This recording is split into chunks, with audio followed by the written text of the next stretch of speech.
l'avez déjà entendu, là, peut-être que j'avais de la difficulté, moi, quand j'étais jeune, à apprendre à lire et à écrire. Et en première année, en deuxième année, j'avais beaucoup de la difficulté. Je ne pouvais pas lire. Et je réalise aujourd'hui que j'avais comme un problème et j'étais partiellement dyslexique. C'est pas que je lisais tout à l'envers, mais je mélangeais les syllabes et parfois j'en inventais. Donc, vous voyez quelque chose d'une façon et moi, disons, quand on regardait la météo, on disait la météo pour demain. Moi, je voyais demain un météore. Non, mais voyez, c'est comme ça que je le voyais. Là. À Noël, c'était pire. Je recevais des cartes et des cadeaux de Satan. Santa en anglais, mais.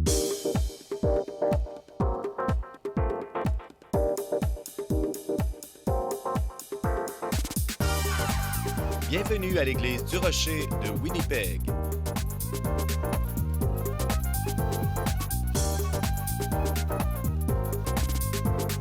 Demeurez avec nous pour un autre message qui provoquera votre pensée du pasteur Mark Hughes.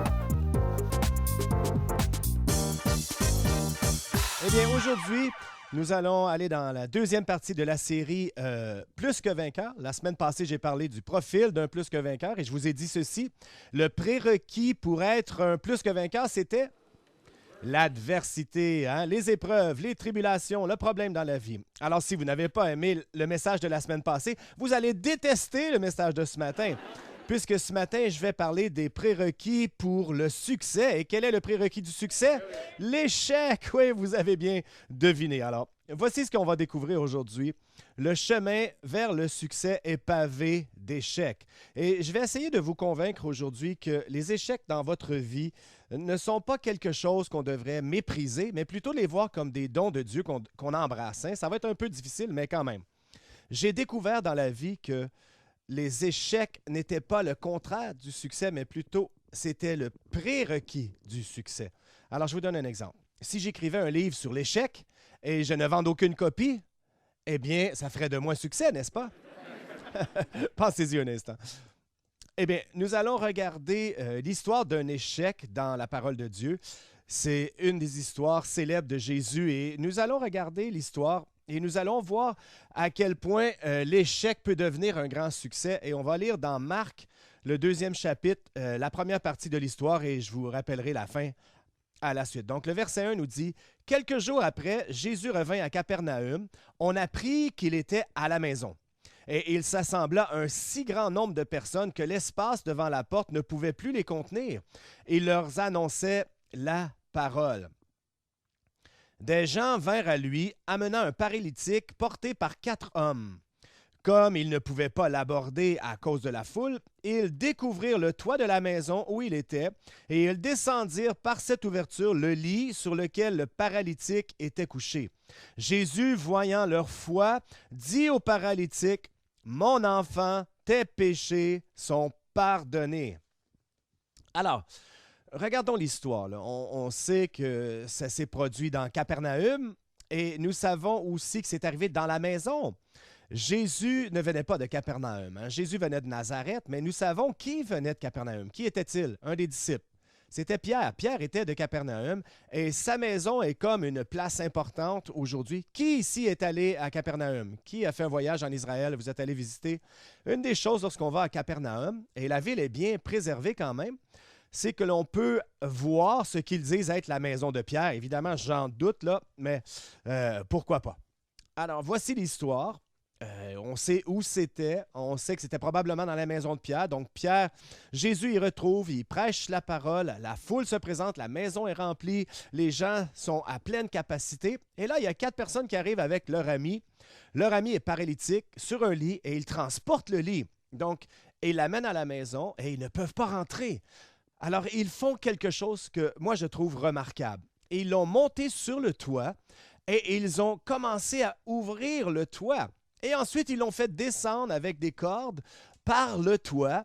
Et là, Jésus les voit et remarque la foi. Et Jésus est impressionné par le niveau de foi.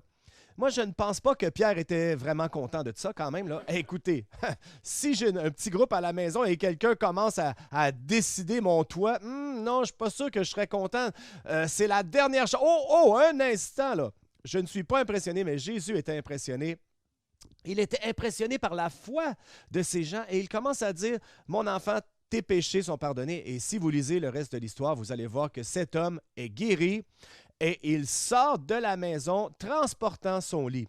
Il entre sur le lit, paralytique, il est complètement guéri, prend ton lit et marche et il sort de la maison. Donc, ce que l'on va faire aujourd'hui, c'est qu'on va regarder l'histoire et nous allons découvrir qu'est-ce que c'était qui les a fait passer de probablement un grand échec à un grand succès. Alors aujourd'hui, je vais vous donner la formule de l'échec. Et peut-être vous dites, non, mais Pasteur Marc, je sais déjà comment faire ça, je n'ai pas besoin de ton aide. Non, vous avez besoin parce que vous devez savoir comment changer l'échec en succès. Et c'est ce que je vais vous enseigner. Et je vois 3 choses dans l'histoire. La première, c'est qu'ils sont inspirés par l'insuffisance. Deuxièmement, ils sont poussés par la déficience. Et troisièmement, ils sont nourris par l'échec. Alors, regardons l'histoire. Qu'est-ce qui s'est passé? Qu'est-ce qui était si unique? Eh bien, la première chose, c'est qu'ils étaient inspirés par leur insuffisance. Mais quelle était l'insuffisance? Eh bien, ils arrivent à la maison, impossible d'entrer. Le type est sur un lit, il est paralysé, il ne peut pas pousser et tasser la foule. Donc, il est dans une grande puissance d'impuissance. Que pouvait-il faire? Écoutez, peut-être qu'ils auraient pu écrire à la ville de Capernaum et dire qu'il n'y avait pas d'endroit pour les handicapés, ou peut-être qu'ils auraient pu crier au feu et tout le monde se serait sauvé, ou eh bien, ils auraient pu s'en aller avec un échec. Mais ce n'est pas ce qu'ils ont fait. Ce qu'ils ont fait, c'est qu'ils ont employé une solution. Ils ont été inspirés par cette insuffisance et ils ont fait quelque chose de si unique que Jésus a été impressionné. Et la Bible nous dit qu'il vit leur foi. Alors, je vous rappelle la définition de la foi dans Hébreux 11.1. Ça dit « Or, la foi est la ferme assurance d'une chose qu'on espère et une démonstration des choses qu'on ne voit pas. » Voyez-vous, la foi, ce n'est pas de ce que vous avez, c'est sur ce que vous n'avez pas, ce que vous espérez. C'est l'invisible, la foi. Donc, souvent, nous, on dit « Eh bien, on n'a pas tout, on ne peut pas avoir du succès. » Non, c'est faux. La foi est basée entièrement sur ce que vous n'avez pas. Ce que vous espérez, c'est basé sur votre insuffisance. Et la situation avec ces gars, c'est ce qu'ils n'avaient pas. Et là, on voit ce miracle qui a été le résultat qu'ils aient répondu à leur manquement. Et voici où on a de la misère. La plupart, lorsqu'on regarde à notre insuffisance dans la vie, on n'est pas content parce qu'on n'en a pas assez, plutôt que d'être inspiré par le manque, plutôt que de regarder et de dire c'est une opportunité pour vaincre quelque chose, c'est une opportunité pour faire travailler ma foi, hein? Une démonstration des choses qu'on espère. Je vous donne un exemple dans le monde et vous pouvez terminer la phrase. La nécessité est la mère de l'invention. La nécessité est la mère des inventions. L'invention, le progrès dans le monde n'est pas sorti de ce que nous avons, mais plutôt de ce que nous n'avons pas. C'est inspiré par un besoin, c'est inspiré par l'insuffisance, c'est inspiré par la nécessité. Et tout ce qui est arrivé, tout le progrès dans notre monde vient probablement de problèmes, hein, vient du fait qu'il nous manque quelque chose, donc on crée quelque chose pour solutionner le problème. Et toute la progression dans l'histoire humaine, ou la plupart, disons, a toujours été en réponse d'une insuffisance ou une déficience. Et je vous donne un exemple. Qui ici, vous êtes assez vieux là, pour vous souvenir d'avoir un four à bois à la maison? Et pourquoi tous les jeunes lèvent la main ici? Je ne comprends pas. Non, mais sérieusement, tu as grandi avec un four à bois? Ah, impossible. Il est plus jeune que moi. Mais moi, je me souviens, hein, le four à bois, parce que ma grand-mère en avait un au chalet. Il n'y avait pas d'électricité, donc on avait un four à bois. Et vous savez, pour le déjeuner, c'était complètement débile. Ça prenait 3 heures. Il fallait couper le bois, il fallait faire le feu, il fallait que le four soit assez chaud pour faire à déjeuner. C'était beaucoup de travail. Et je me souviens, lorsque l'électricité est enfin arrivée au chalet, la première affaire que mon père a fait, il a pris le four à bois et il l'a jeté au bois. Il était tanné de ce four à bois. Et le progrès est arrivé pour solutionner le problème d'insuffisance. L'électricité est arrivée, on a eu un poêle électrique. Mais ce n'était pas tout, parce que tout de suite après, on a inventé le grille-pain électrique. Vous vous souvenez, comme le four grille-pain, c'est tout petit, c'est compact, on le branche dans le mur et c'est très rapide à comparer du four, tant et aussi longtemps que le repas est très petit, comme des rôtis. Et peut-être, je ne sais pas moi, il y a 30, 35 ans, 40 ans, ils ont inventé l'outil ultime de la cuisine, le micro-ondes. Écoutez, pourquoi on est pressé? On On a passé du four à bois, après ça, le four électrique, le micro-ondes, peu importe s'il y a plein de rayons actifs dans la nourriture. On s'en fout ce que ça fait à la nourriture. Et je me pose les questions. Même si on utilise le micro-ondes, c'est probablement le pire article de cuisine qui a été inventé. Oui, c'est rapide, mais ce n'est pas bon. Vous savez, là, les degrés qu'on a, les chiffres, là, je regardais mon micro-ondes ce matin et il y avait breuvage, il y avait du maïs à éclater, des pommes de terre. On doit renommer toutes ces touches. Voici ce que les touches devraient être. Les touches devraient être comme que ça. Touche numéro 1, 1 minute, la nourriture est froide. La touche numéro 2, l'extérieur de la nourriture est bouillante, l'intérieur est congelé. La touche 3, le bol est intouchable, il est bouillant, la nourriture est toujours froide. Et le touche 4, le bol et la nourriture sont bouillantes et tout a éclaté à l'intérieur du micro-ondes. Non mais écoutez, le micro-ondes, c'est ridicule, mais nous l'utilisons toujours. Pourquoi? Parce que c'est rapide. Et regardez le progrès. Vous connaissez la dernière chose dans les cuisines haut de gamme? Eh oui, le four à bois de pizza. Et j'ai des amis qui ont acheté ça. Ça a coûté 10 000 $. Je les ai regardés. J'ai dit, ma grand-mère en avait un. Il est encore dans la forêt. Je vais vous le vendre pour 2 000 $. Alors, la première chose que je veux que vous voyez ici, c'est que tout progrès et le succès probablement dans votre propre vie devrait être inspiré par l'insuffisance. Alors, cependant, nous laissons devenir découragés à cause de notre insuffisance et on le méprise plutôt que de l'embrasser et de le voir comme une opportunité à succès. Donc, la première chose, c'est ceci.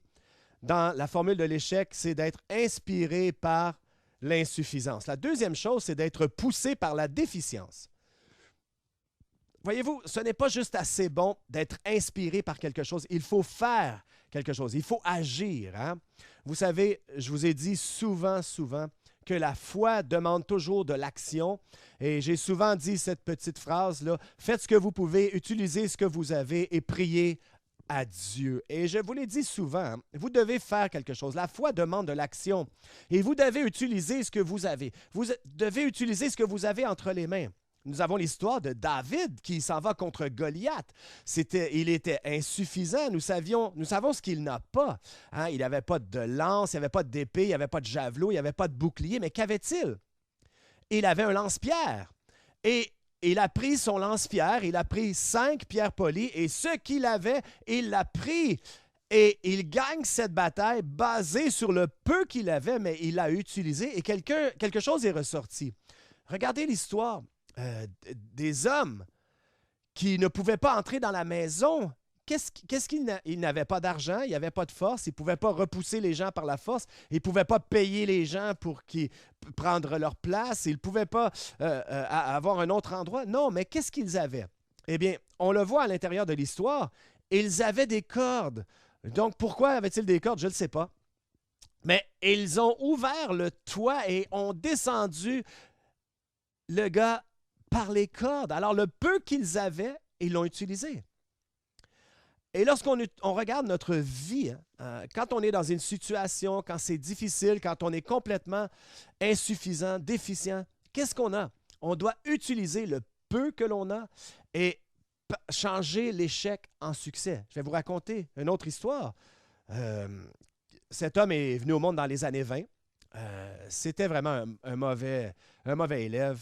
Un enfant, vous savez, à l'école, là, qui était vraiment à l'écart, comme un perdant qu'on appelle un loser, si vous voulez. Et tout le monde le taquinait à l'école et on lui a donné un surnom, on l'appelait Sparky. Et ce surnom, il le détestait, mais c'est resté collé à lui pour toute sa vie.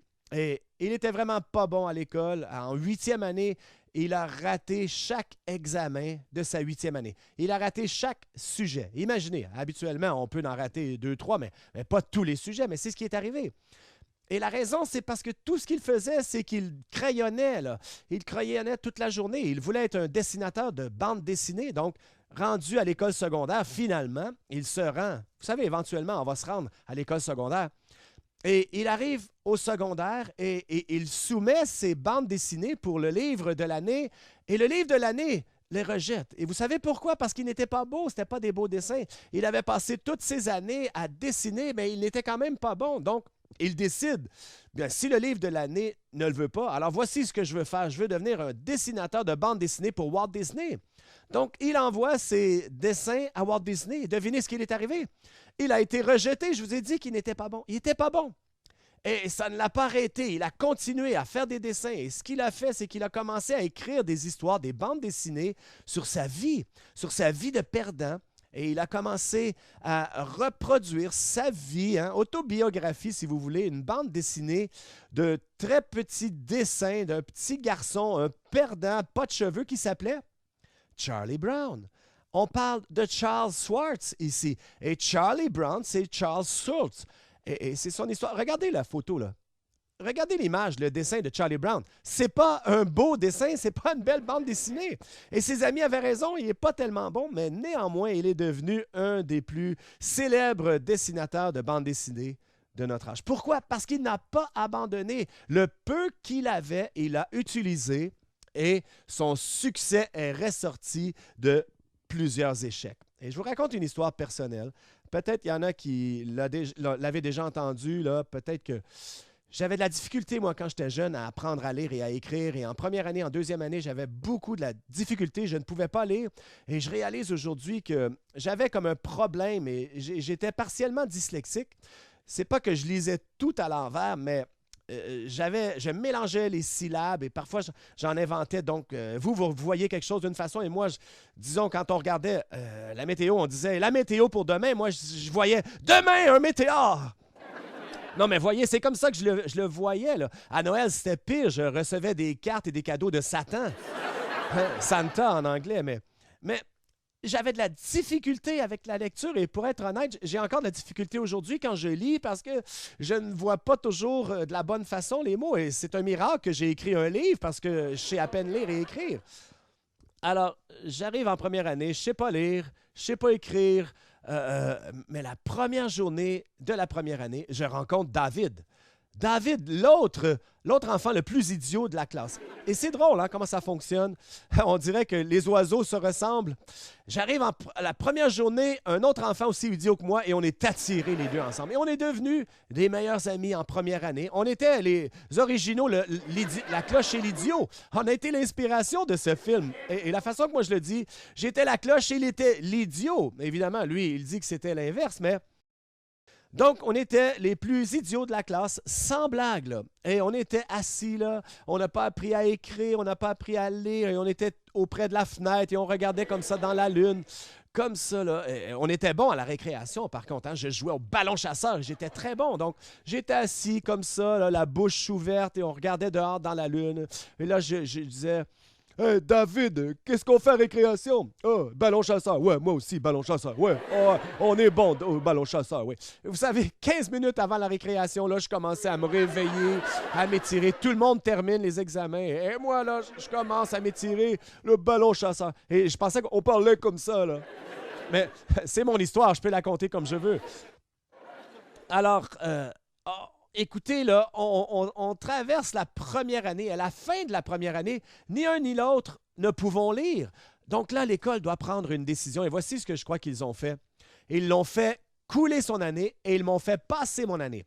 Et je ne pense pas que j'étais plus intelligent que lui, mais je crois que ce qu'ils ont fait, c'est qu'ils ont dit on ne peut pas laisser ces deux idiots ensemble. Il faut les séparer. Et je pense qu'ils ont fait tourner une pièce et pile, passe, face, rate son examen. Et c'est ce qui est arrivé. Alors, évidemment, ce qui se passe lorsque on se retrouve dans des années différentes et des classes différentes, l'amitié a ralenti. Donc, on se voyait, il habitait près de chez moi, puis tout ça, mais on ne se tenait plus tellement ensemble, même si on se voyait souvent. On se voyait à chaque année. Salut David, salut Marc, et jusqu'en 12e année. Mais par la suite, je ne l'ai plus jamais revu. Après ma 12e année, jusqu'à la réunion des anciens de 25 ans. Imaginez, là, 37 ans après l'avoir rencontré. Et il y a toujours une question qu'on pose dans ces réunions-là de rencontres. C'est toujours, qu'est-ce que tu fais? On veut toujours savoir si les gens ont bien vécu aux attentes. Hein? Moi, les attentes que les gens me disaient, c'est probablement qu'ils vont demander, voulez-vous des frites à votre hamburger? Alors, ça n'aurait pas été difficile de rencontrer cette étape. Donc, on arrive à cette réunion des anciens. Je dis, « Hey, David, comment vas-tu? » Et évidemment, je pose la question, « Alors, qu'est-ce que tu fais dans la vie? » Et voici ce qu'il me dit. Il me dit, « Je suis docteur. » Et là, je fais, « Quoi?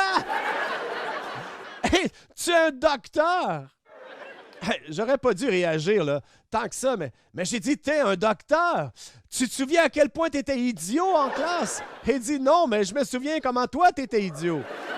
Alors, on était à la cloche chez l'idiot, donc on s'est taquiné un peu. J'ai raté, t'as passé la première année. Donc. Et finalement, j'ai dit, David, t'es vraiment un docteur. Comment es-tu devenu docteur? Mais il me dit, tu ne te souviens pas, en première année, je disais toujours que je voulais être un docteur. Je pensais que tu voulais jouer au docteur avec la fille d'en avant. Je savais pas que tu voulais vraiment être un docteur. Il dit, oui, j'ai toujours voulu être un docteur. Et c'est incroyable, David. Alors, comment ça s'est passé? Il dit, au travers de l'école, on prenait des examens d'aptitude et on me disait toujours, eh bien, choisis quelque chose de manuel. Alors, j'ai décidé de devenir chirurgien. Voilà ce que j'avais décidé de faire. Donc, quand je suis arrivé dans les classes de sciences, j'ai travaillé plus fort que tout le monde. Et quand je suis arrivé en médecine, j'ai travaillé plus fort que tout le monde parce que c'était difficile pour moi. Mais j'ai passé au travers de la médecine et j'ai réussi mon examen et je suis devenu un chirurgien, je suis devenu un docteur et j'ai travaillé plus fort que tout le monde. Et c'était un moment remarquable. J'étais tellement fier de lui. Pensez-y, là. C'était Oakenwall, l'école, juste ici, là, à 3 coins de rue. Vous pouvez voir cette école. Et les 2 plus idiots qui sont sortis de Oakenwall étaient là ensemble, un avec une émission de télévision nationale et l'autre un médecin, un chirurgien. Mais c'est une histoire folle.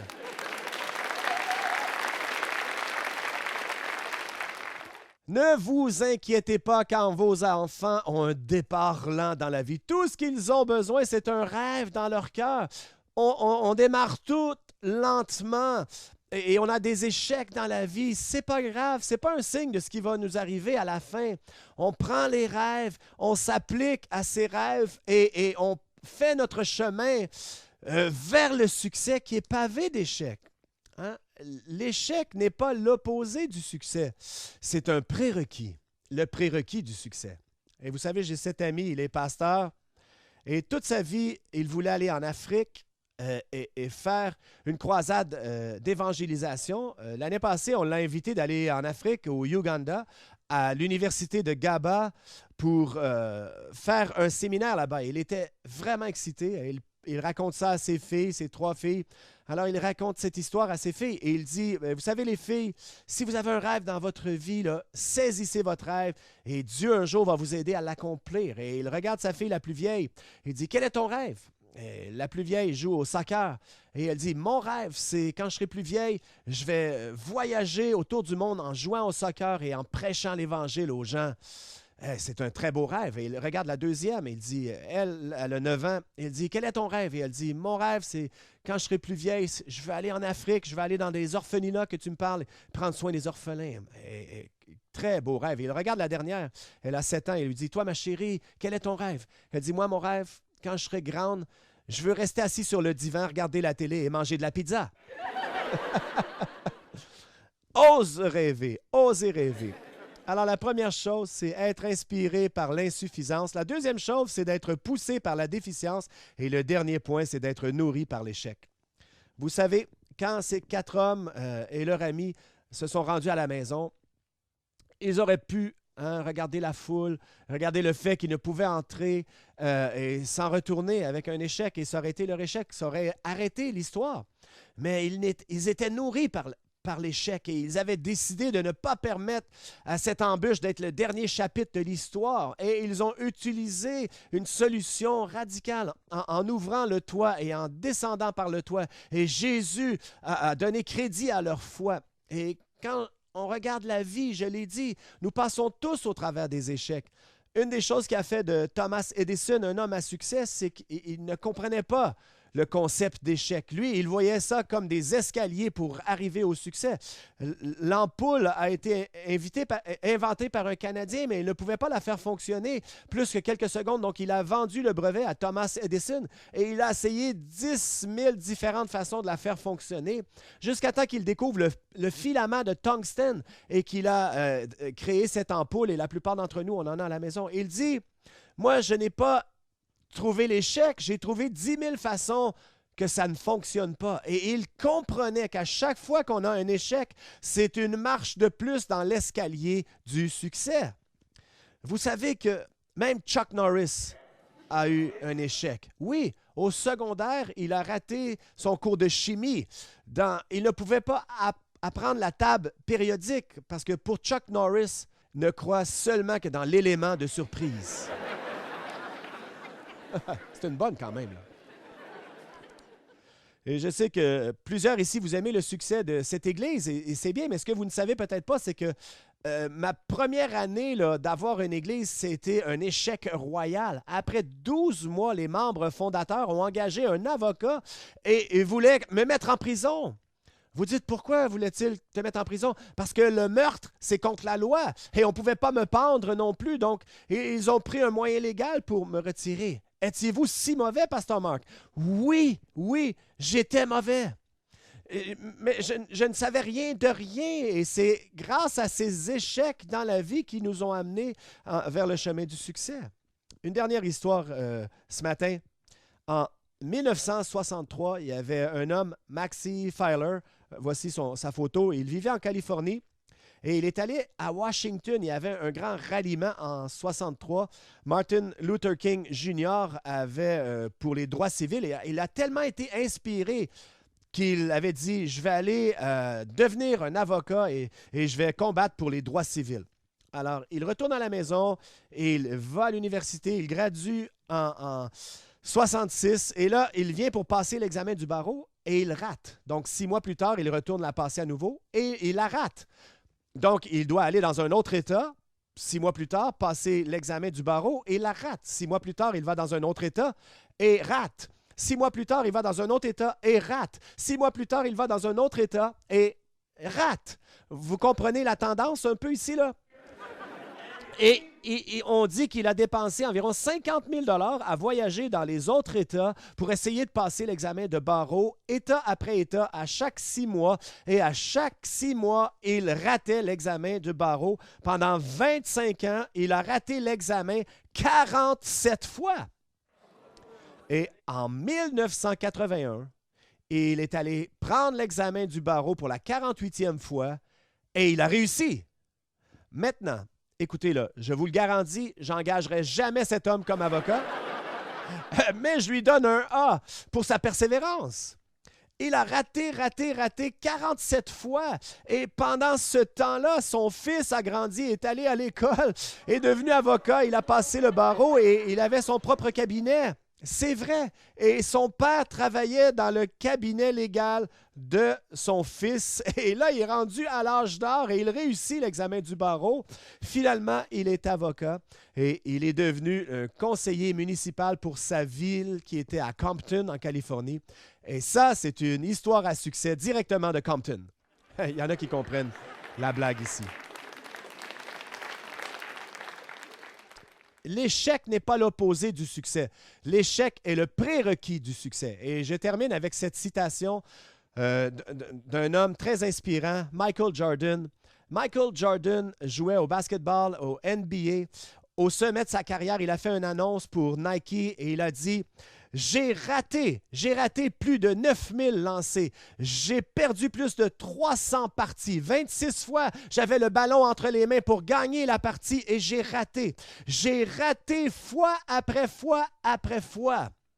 Voilà pourquoi j'ai réussi. » Il n'y a pas d'échec dans la vie, seulement des occasions ratées. Êtes-vous content d'être venu à l'Église ce matin? Levons-nous debout.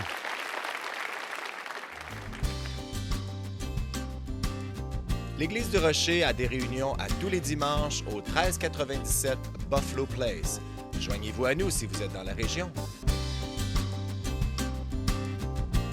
Si vous aimeriez recevoir un livre pour comprendre davantage le don gratuit de Dieu au travers Jésus-Christ, contactez-nous et nous vous l'enverrons gratuitement.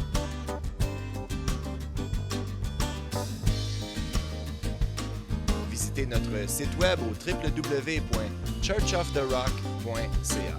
Merci d'avoir été avec nous et que Dieu vous bénisse.